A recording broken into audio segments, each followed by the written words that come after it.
예레미야 6장 1절로 15절 말씀 함께 읽었습니다. 1절 베냐민 자손들아 예루살렘 가운데로부터 피난하라. 드보아에서 나팔을 불고 베닷게렘에서 깃발을 들라. 재앙과 큰 파멸이 북방에서 여호와 오미니라. 피난하라는 명령으로 1절을 시작하고 있습니다. 예루살렘 가운데로부터 피난하라는 거죠. 예루살렘도 이제 더 이상 안전한 곳이 아니다. 예루살렘이라고 하는 곳은 이스라엘 사람들이 생각할 때는 가장 안전한 요새, 그리고 하나님이 지키시는 거룩한 성이다 이렇게 생각했죠. 그러나 이제 더 이상 이 예루살렘도 피난할 만한 곳이 아니다. 무너지게 될 것이다. 그렇게 말씀하는 것이죠. 2절에 아름답고 우아한 시온의 딸을 내가 멸절하리니 이렇게 말씀합니다. 아름답고 귀여운 이 여성이다. 내가 이 시온의 딸을 멸절하겠다. 그런 뜻이에요. 겉으로 볼 때 존귀하고 우아해 보였던 그들의 삶이 이제 더 이상 지속되지 못할 것이다. 왜냐하면 그들은 속에서부터 썩어 있잖아요. 그래서 겉이 아무리 화려하고 겉이 그럴듯해 보여도요, 속이 썩었으면 죽는 겁니다. 그래서 예루살렘은 겉으로는 화려할지 모르고 종교적으로 다 채워져 있을지 모르지만 그 속은 완전히 썩고 부패했기 때문에 하나님께서 그것을 그대로 두지 않겠다. 3절에 목자들이 그 양떼를 몰고 와서 주위에 자기 장막을 치고 각기 그 처소에서 먹이리로다 그랬어요. 자, 여기서 목자들이 양떼를 몰고 오고 주위에 장막을 친다라고 하는 것은 이제 재앙을 말하는 겁니다. 그래서 먹인다라고 하는 게 라우인데 재앙이라는 단어가 라예요. 그래서 비슷한 단어로 이렇게 언어 유희를 하고 있습니다. 그러니까 북방의 대적들이 와서 그들의 가축을 먹이는 그런 이미지를 보시면 되겠습니다. 4절과 5절에 보면 북방 대적들의 소리가 이제 나와요. 4절 5절 보시면 그들은 너희는 그를 칠 준비를 하라. 일어나라. 우리가 정오에 올라가자. 아깝다. 날이 기울어 저녁 그들이 길었구나. 일어나라. 우리가 밤에 올라가서 그 요새들을 헐자 하도다. 이렇게 말하죠. 치는 것, 올라가서 허는 것. 이것은 이제 북방에서 왔던 오는 그 바벨론 이 대적이 예루살렘을 치는 그런 소리죠. 그래서 일어나라, 올라가자 그러면서 이제 그들의 진격이 가까웠음을 보여주고 있습니다. 6절부터 8절까지는 여호와께서 이 북방에서 오는 군대들을 가르치는 그런 장면이에요. 6절 보시면 만군의 여호와께서 이와 같이 말하노라. 너희는 나무를 베어서 예루살렘을 향하여 목책을 만들라. 이는 벌받을 성이라. 그 중에는 오직 포악한 것뿐이니라. 그래요. 만군의 여호와라고 하는 것은 군대를 이끄시는 하나님, 그런 의미입니다. 이제 그 하나님께서 너희는 나무를 베어서 예루살렘을 향하여, 너희는 바벨론이에요. 예루살렘을 향하여 목책을 만들라. 이는 벌받을 성이다 그랬죠. 그래서 이스라엘 백성들 예루살렘을 칠 수 있도록 그들을 가르치는 분이 하나님이라는 거죠. 그러니까 이것이 하나님께서 주도하시는 심판하시는 그런 사건이다라고 하는 것을 말하는 것이고요. 7절에 보시면 샘이 그물을 솟구쳐낸 같이 그가 그 악을 드러내니 폭력과 탈취가 거기에서 들리며 질병과 살상이 내 앞에 계속하느니라. 자, 예루살렘이 죄악으로 넘치고 있다는 겁니다.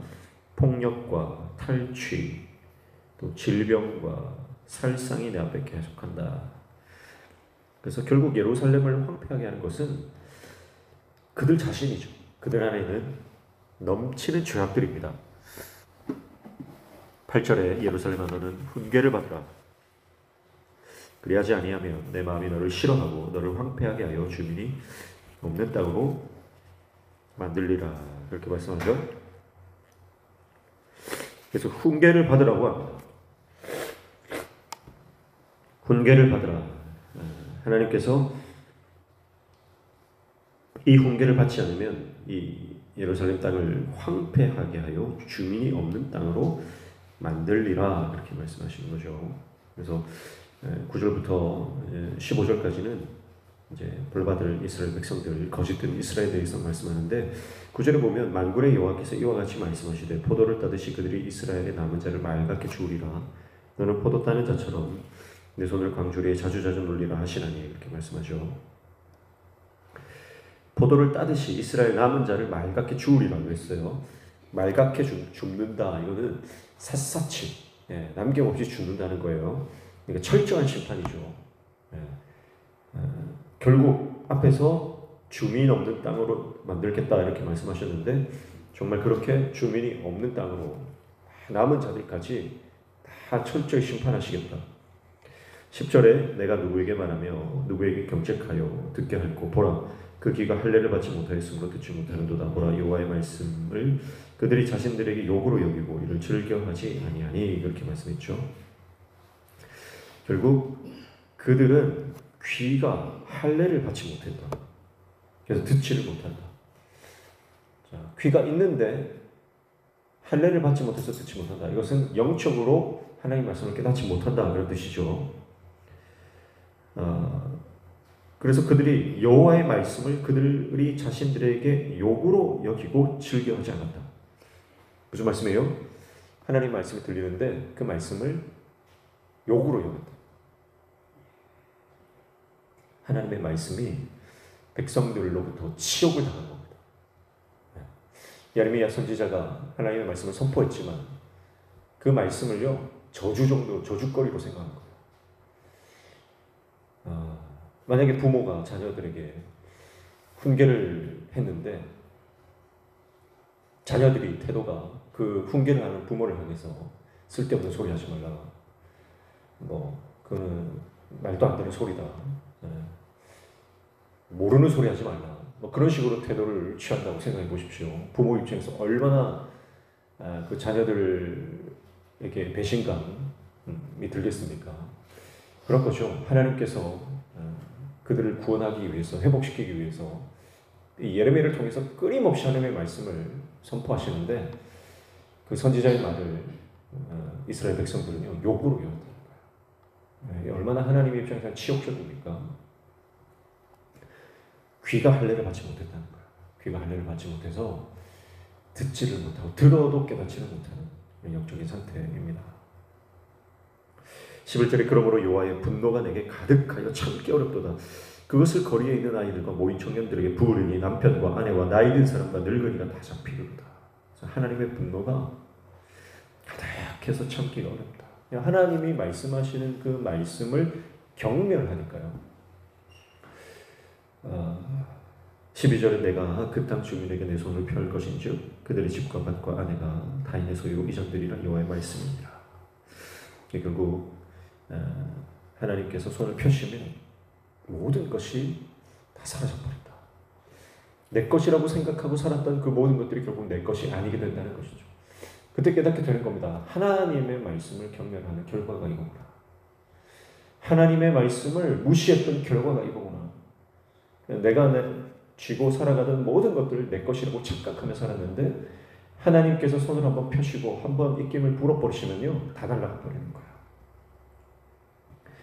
13절 이는 그들이 가장 작은 자로부터 큰 자까지 다 탐욕을 부리며 선지자로부터 제사장까지 다 거짓선을 행하니라. 작은 자부터 큰 자까지 모든 사람을 말하는 거죠. 심지어는 제사장, 선지자들까지 모든 이스라엘 백성들이 한 통속이다. 다 거짓선을 행하고 있다. 14절에 그들이 내 백성의 상처를 가볍게 여기면서 말하기를 평강하다 나 평강이 없도다. 종교 지도자들은요 영적인 의사입니다. 그런데 영적인 의사가 해야 될 일은 환부를 도려내고 고치고 치유하고 싸매고 약을 바르고 그게 의사가 할 일이잖아요. 그런데 지금 종교 지도자들은 이 상처가 별것 아니라는 거예요. 상처가 있는데 가볍게 여겼다는 거죠. 상처를 가볍게 여긴 결과가 뭡니까? 그 안에서 썩어 들어가는, 골마 들어가는 거죠. 백성들의 환부를 치료해야 하는 종교 지도자들이 그 역할을 제대로 감당하지 못했다는 겁니다. 그래서 평강하다. 예, 약을 주긴 줬는데요. 가짜 약을 줬다는 거예요. 진짜 약을 준 게 아니에요. 가짜 약을 줬어요. 그러면서 이거 먹으면 나을 거다. 이거 먹으면 나을 거다. 괜찮다. 걱정하지 마라. 제대로 진단도 안 했고 제대로 치료도 안 했고 수술해야 될 부위가 있음에도 불구하고 수술도 하지 않았다는 겁니다. 영적 의사로서의 자격이 없는 거죠.